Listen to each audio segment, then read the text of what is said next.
Nicola Sturgeon has accused Alex Salmond of spreading a dangerous conspiracy theory after her government censored his testimony, accusing her of lying to the Scottish Parliament.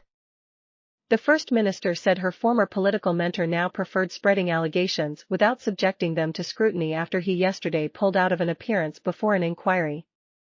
Mr. Sturgeon said maybe he found creating an alternative reality where she, the SNP, the Crown Office, the police and the women who accused him of sexual assault were all part of some wild conspiracy easier to accept than the idea his own behaviour was the root of the problem.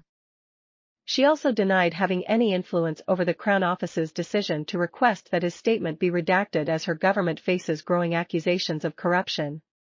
Civil servants have so far refused to explain why they censored the most explosive 474 words of Alex Salmond's testimony that could force the SNP leader to resign.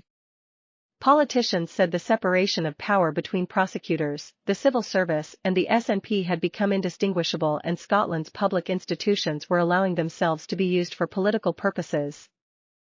The fury is focused on a decision by the Scottish Parliament to redact Mr. Salmond's written testimony against Ms. Sturgeon after a request from prosecutors at the Crown Office, just a day before he was due to give evidence to an inquiry in person. Ms. Sturgeon said the decision to censor Mr. Salmond's evidence was not forced by the government and was taken independently by the Crown Office. She said, "Any suggestion, any at all, that these are in any way politically influenced are downright wrong. I would suggest they go further than that they actually start to buy into what is a false and quite dangerous conspiracy theory that has no basis in fact." She said of Mr. Salmond, "Make whatever claims he wants to make, say whatever he wants to say, and bring whatever evidence he thinks he has there.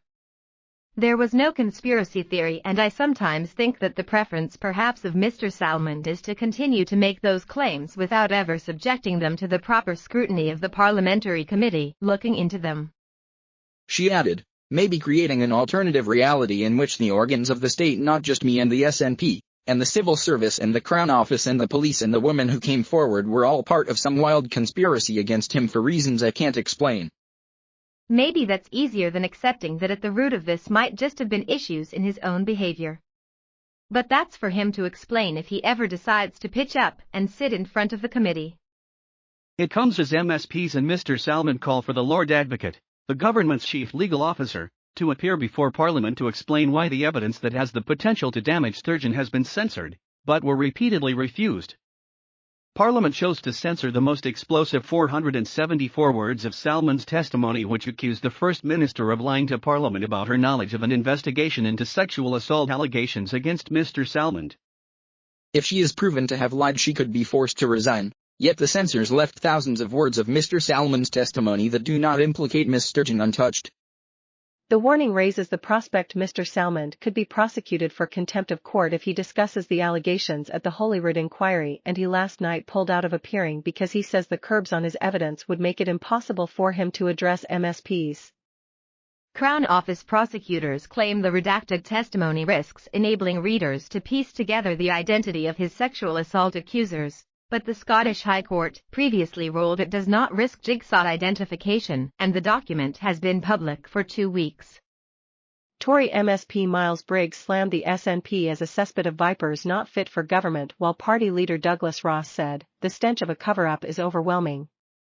The SNP government and the Crown Office are shutting down scrutiny."